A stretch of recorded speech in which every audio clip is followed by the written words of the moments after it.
Hi everyone, this is the final video in this series on Paper 1, English Language, Explorations in Creative Reading and Writing. This time we're going to have a look at the writing section of the paper, which is worth 40 marks, 50% of the overall paper. In English Language you have two exams at the end of Year 11. So you've got Paper 1, which is the one that we've been working on, with the one fiction text and 4 questions on that unseen text, list 4 things, language analysis, structure analysis, and then that heavy hitter evaluation of a statement. Section B is descriptive or narrative writing stimulated by a picture or sometimes a statement. Often there will be a statement and then a picture. You can decide which one of the two tasks you would like to complete. There is a second paper, you can see here paper 2, it's also the same length of time. Once again, it has four questions that are always the same, and then for section A, this time you have 2 unseen texts, and this time they are non-fiction, so factual texts instead of fictional texts. You have a modern text and a 19th century text, and then on this paper the writing task is the writing to explain, argue or persuade with a strong opinion or point of view on a particular issue. Could be a letter, could be a speech, could be an article, something like that, and you need to be able to write in those different text formats. And so if we review the marks available for paper 1, which is the one that we're looking at today, you've got 3 small mark questions, list 4 things, the language question and the structure question, which are worth 20 marks total, and then you've got your 2 heavy hitters, question 4, the evaluation question, and question 5, which is the writing that we're going to do today, and that put together is worth 60 marks. So the majority of the marks on this paper are available for the 2 final heavy tariff high mark questions. So we're going to have a look today at question 5, writing, and see how we pick up the majority of those marks for that heavy hitter. So our learning objective today is to revise the mark scheme for writing at GCSE. Writing is worth 50% of the overall mark in English language, and we're going to understand how to plan narrative or descriptive writing to ensure you pick up the marks. To do really well on this kind of question, you need to know the mark scheme because you need to know where you're getting the marks and make sure that you are showcasing your writing ability. You want to be able to plan to ensure that you hit that mark scheme. Planning is really important. The examiners have said that people who plan, students who plan, always produce better writing in the real thing. So it is well worth spending a good 5 or 10 minutes doing a really detailed plan. To be able to write accurately, there are marks available for accuracy on this question. 16 out of the 40 marks are for accuracy. And the craft of the content of the writing for intentional impact, that is worth 24 marks. And that is demonstrating that you can use a range of devices, a range of vocabulary, you can target the audience, etc. So what does the question structure actually look like? Well, the question structure will look something like this. So you'll get an image or a statement, and it will either be a description, as this one is, a description suggested by the picture, or the opening part of a story. In this one, however, it's 2 story style questions. Write a story set on a dark night as suggested by this picture. Write a story about a game that goes badly wrong. So in this one, both of the tasks were story, so they're both narrative. In this one, they were both descriptions. Write a description and describe an occasion when you felt unsure or challenged. Now, the only real difference between the two is with a story or writing a narrative, you're structuring something around characters, particular events, things like that. Whereas with a description, it's more about imagining that you are like a camera mounted in that place, describing everything that you can see in vivid detail. And yes, you might describe details to do with characters, people you see, aspects of the scenery that you would normally use in a story, but it's just minutely different. It's less dictated by events, and it's more just about imagining like you're a camera, a CCTV camera that is mounted and taking in everything in that scene and making it really vivid so that the reader can imagine it. Now, if you find that challenging to understand the distinction between them, really the thing to remember is that there is no huge difference in terms of what to do here. It's about being the master of the mark scheme. It is not just about what you write, so whether it's a story or a description. The examiner is more interested in how you write, how you craft. And one thing to remember is the mark scheme. The mark scheme is always the same regardless of the type of writing that you are doing. And this is a quotation that came from a student in summer 2017. I interviewed them at the end of their first round of mocks and I asked them how they did really well. This was a student who got grade 9, and she said very nonchalantly, "I just needed to be the master of the mark scheme." And that got me thinking. I thought actually the mark scheme is quite simple. I can learn what the key aspects of it are, and then I can use that to check my own work and to almost self-regulate and to self-mark and think, where would I be picking up marks here from the examiner? So this is the mark scheme, and it's broken into content and organisation and accuracy. Now, we've got 24 marks for content, 16 for accuracy. What I'd like you to do now is just to pause and to see if you can fill in the gaps in the simplified version of the mark scheme. What does the content need to include, and what does the accuracy need to include? So if you've done that, the mark scheme is compelling. Be compelling, be engaging right from the beginning, make us want to continue reading.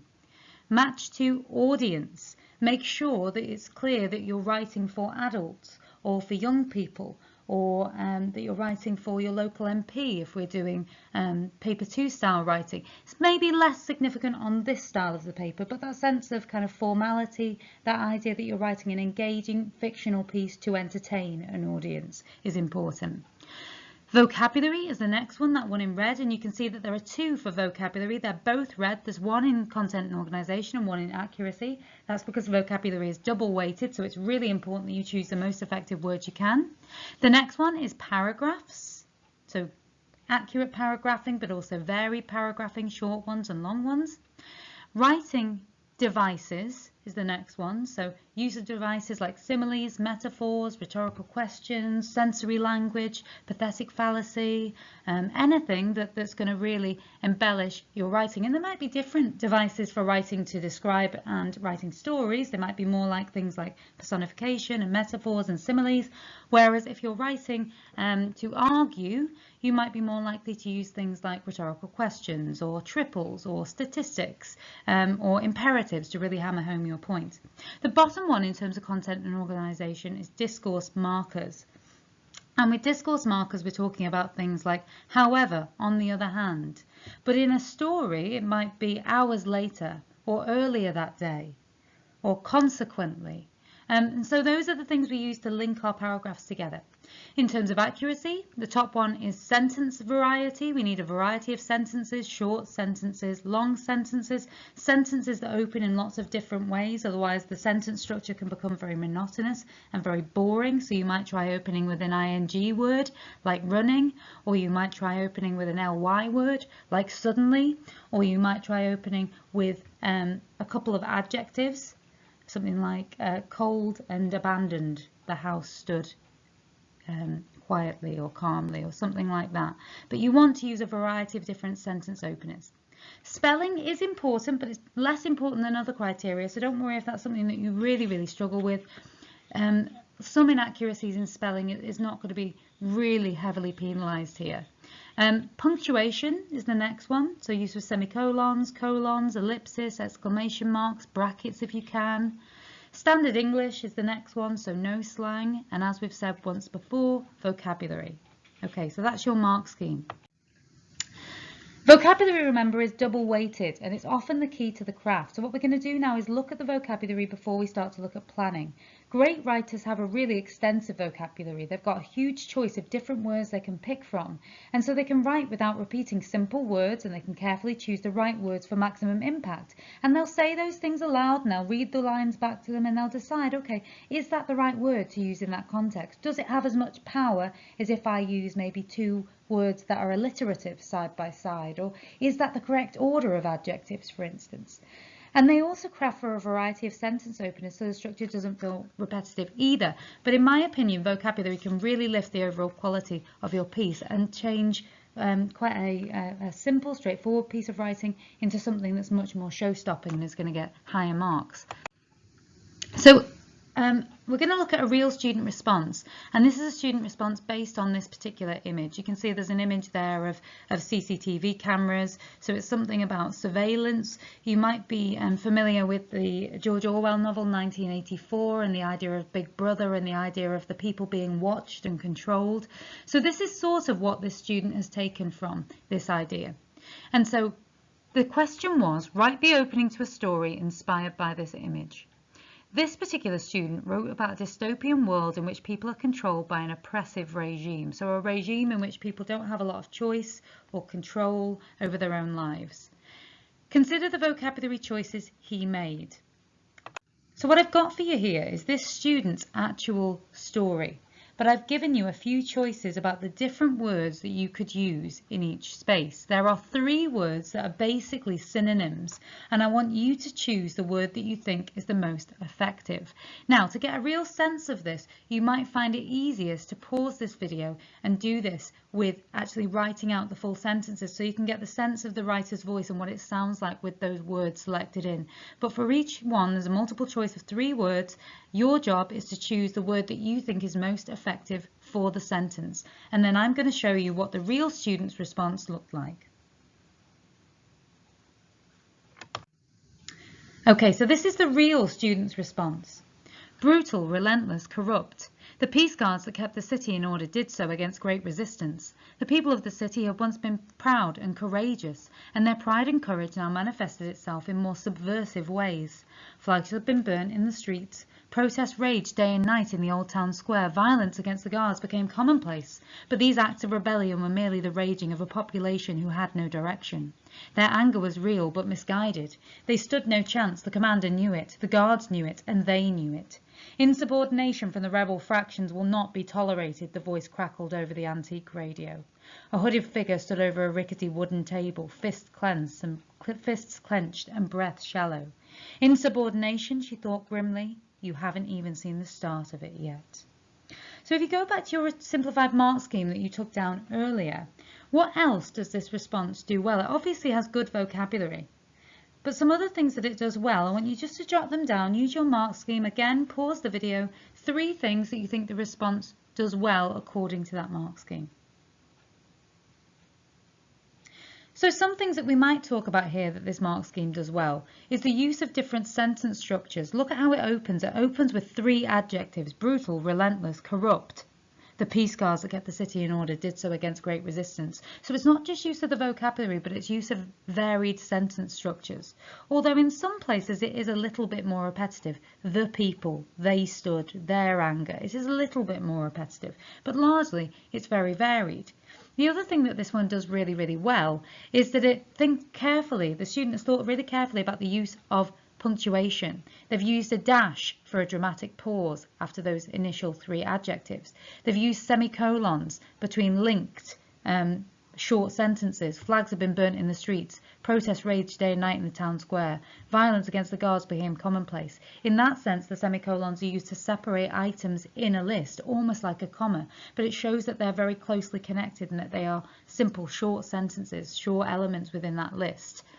The other thing that we have here is the use of the speech and the compelling nature of the story. This is actually the end of their story, but they actually use those same words at the beginning. Insubordination from the rebel fractions will not be tolerated, the voice crackled out over the antique radio. That's actually how their story started. So they've ended back with these same words, and this development of characters and it being very compelling is really interesting. It certainly is written in standard English. It certainly is matched to the style of the writing and the audience. It's very clear that this is a narrative and it's been written to entertain. So this is a really, really good, compelling response. And if a student wrote like this and developed this sense of a character, this developing the sense of a setting, of a problem to be overcome, of this world that's being created, that is a really compelling way of writing, and it will be really impressive to an audience and to an examiner. There are certain ways where we can boost our vocabulary. So on the VLE now, there are vocabulary sheets for Key Stage 4 with one-word simple definitions that go along with them. I would encourage you to use those to make some cue cards, mind maps, test yourself, practice using them in sentences. The other thing that we've got is a really great resource called 100 Words to Sharpen Your Expression. And these are 100 words that supposedly A-star students on the old GCSE would have been able to use. And so you can do an audit. It says there, put these words in, mark these words A, B and C according to whether or not they're in your active vocabulary, so you use them. B, they're in your passive vocabulary, you know them but you don't use them. Or C, they're not familiar at all. And then those that are B's and C's, you can have a look at the definitions, look at the example sentences and practice creating example sentences of your own. If you want to be a bit more high-tech about this, there is a great app called Vocabulary Builder, and it has different quizzes for beginning, intermediate and expert in terms of vocabulary skill, and it's got multiple choice quizzes where it will ask you about complex vocabulary and it will ask you to choose the correct definition. The other great thing that it does though is that it keeps cycling round ones that you get wrong until they end up in your vocabulary. So it's very bespoke to you and you work through the different levels, but it is free on Android, it's free on your iPhones. I would definitely recommend it. So what do we do in terms of planning a really effective piece of writing? This is the next thing that we're going to move on to. So we need to plan about 5 to 10 minutes for structure, content, devices, your vocabulary, what we're going to call a 5-point plan effectively, or we're going to use two different strategies. One of them is a 5-point plan, the other one is drop, shift, zoom, leave, and I'll show you those in a moment. Then we spend about 30 minutes writing. You don't need more than 30 minutes because examiners have said you only need to write between 2 to 3 pages to get a grade 9, to write with enough complexity to get maximum marks on this question. If you overwrite, likelihood is that you'll lose control of your writing, so please don't write 5, 6, 7 pages. That will be far too much. Try to aim for approximately 2 to 3 pages, 4 at the very most. And then you've got 5 to 10 minutes at the end to check your accuracy and improve the craft against that mark scheme, that simplified mark scheme that you now know. And you can check for things like boring vocabulary, a range of punctuation, discourse markers, paragraphing, things like that, so that by the end of the exam, as soon as you close your paper, you're thinking, well, I have checked there. I know that I've hit those areas of the mark scheme and I've got as many marks as I can possibly get. So the first job is to be compelling. For this one, for instance, this was a picture of a stormy sea and there's a lighthouse in the distance. Write a description of a stormy sea as suggested by this picture. Or write a story that begins with a sentence, this is going to be a terrible day, one of those days when it's best to stay in bed because everything is going to turn out bad. So we've got two different tasks there. Now I marked this as a mock. And I read about 150 stories that were almost exactly the same. They were about the storm, they were about the lighthouse, nobody thought about anything slightly outside the box, and coming up with the most interesting ideas will produce a much more interesting and less derivative piece of writing. Remember, an examiner reads huge numbers of these and you want to stand out and demonstrate that yours is different and even better. So the question that we're going to plan for today is this one, using this scene of a kind of flood, a kind of apocalyptic scene, a storm that's raging. But remember, you can create any narrative around this that you want. So I want you to start with generating some ideas. Just jot down some notes. Where is it? When has it happened? Why has it happened? Who is affected? Who are the characters? What is going on here? And be specific. Don't just put around the outside storm. You might write around the outside, we're in London. We might be in the middle of a huge electrical storm. This might be the after effects of global warming, and storms like this have become commonplace, this kind of natural disaster where buses are being swept down the street. You might also surround it with particular details that you might want to talk about. So it might be, for instance, the sound of the lightning crackling, the electricity. It might be that you want to go deeper into that image and go down into the underground, for instance. Is that where your story takes place? So just pause here for about 3 or 4 minutes and jot down as many different ideas that come to mind for a story, for a narrative.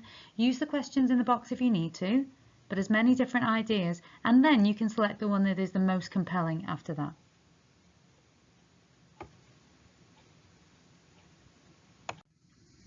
Okay, so once you've chosen your compelling idea, we're just going to practice with some different opener styles, because remember, from that very first line, that is the most important thing that you're going to write, because that's where the examiner gets the tone straight away about you as a writer. You either grab the examiner or you start with something derivative and boring, like it was a dark, stormy night, which they've probably seen hundreds of times. So we're going to start just looking at different opener styles. So for instance, you can start with a drop into a setting, a picture the scene. Picture the scene, a girl stands pale and forgotten, staring through the window of a broken down, decrepit house. So you drop us into a scene, but you don't yet explain to us all the details. You build enigma about this idea. Drop us into the action using very short sentences. Agony, screaming, a struggle, blood, that's how it happened. So you can drop us into action again without telling us why, what we're talking about, where we are, and again, that's very engaging. You could start with a memory. Whenever I hear the laughter of children, it takes me back to that room, back to that house, back to my imprisonment. And in that one, that's the voice of somebody who's trapped inside this room. You could start with dialogue. Many stories often do, to introduce the characters before we know anything about them. You shouldn't have come here, I whispered to the intruder. Now you'll never go home. So if you're stuck, start with some speech. Can be a great way to introduce something really intriguing and unusual about your story. Have you ever wondered what it's like to be alone, truly alone? Only I know. So starting with a couple of rhetorical questions can be really powerful. Ask a question directly to your reader. Or address the reader directly. I'd love to tell you, but you simply wouldn't understand. And even if you did, you wouldn't believe my story. So imagine that you're talking directly to somebody, you're reflecting on something, you're in the first person perspective, and you're reflecting on something that's happened to you. So using those opener styles, you're going to do some practice now. If we return to this image here, you're going to practice writing some opening sentences using that picture that you wrote down some ideas for earlier. Choose the idea that you think is the most compelling, and then using the sentence starters if you need to. I want you to choose one of those opening styles and write your opening few sentences. So choose the one that you think is the most effective. We won't start the 5-minute timer here, because I would do that in the actual lesson, but instead, if you pause here for 5 minutes, leave that visible on the screen and practice writing just your opening sentences.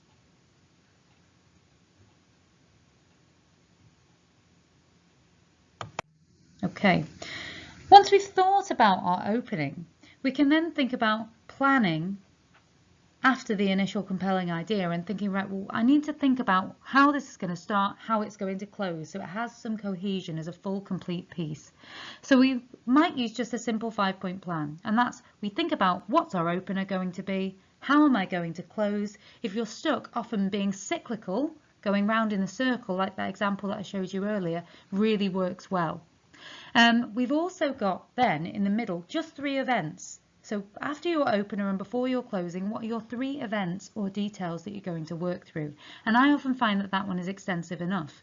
If you find that hard, another one that can be really effective is this drop, shift, zoom, leave. So I'll explain what that means. So I drop you into a scene somewhere. Something is happening, events are going on, or I'm describing a particular scene where something is taking place, but I'm not explaining why yet. After that initial opening, I then shift to somewhere else, or to someone else's perspective, or a different character takes over the story, or I might shift forwards or back in time. The next thing then is that I'm going to zoom in on a particular detail. I might describe something in vivid detail. It might be a particular symbol that you want to come up again near to the end. It might be a detail like a rose. It might be a face in a window.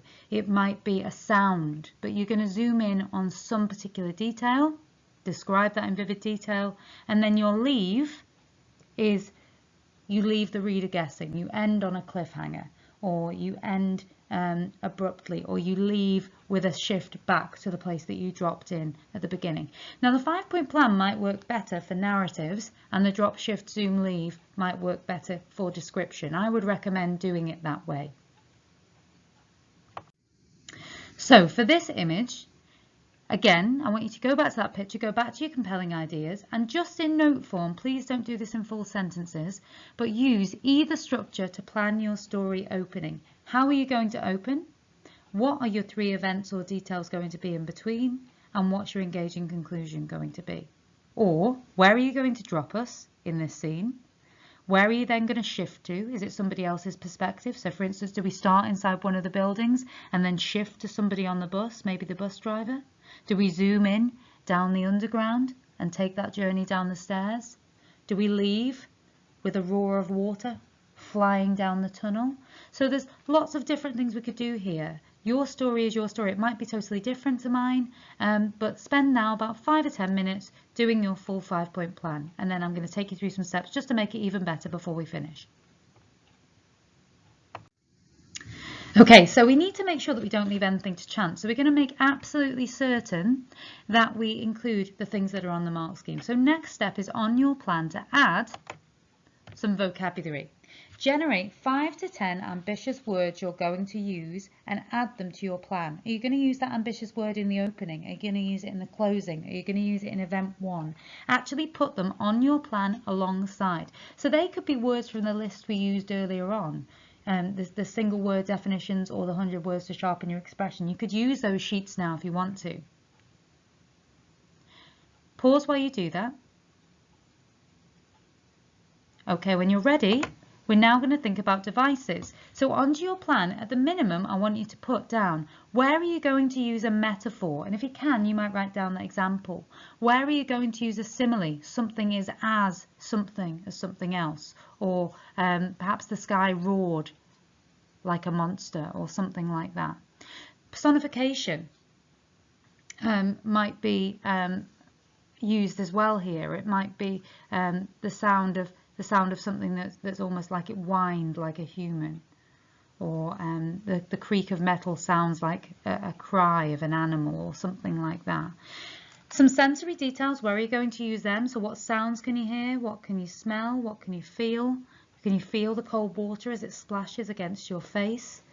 Can you feel debris raining down upon you?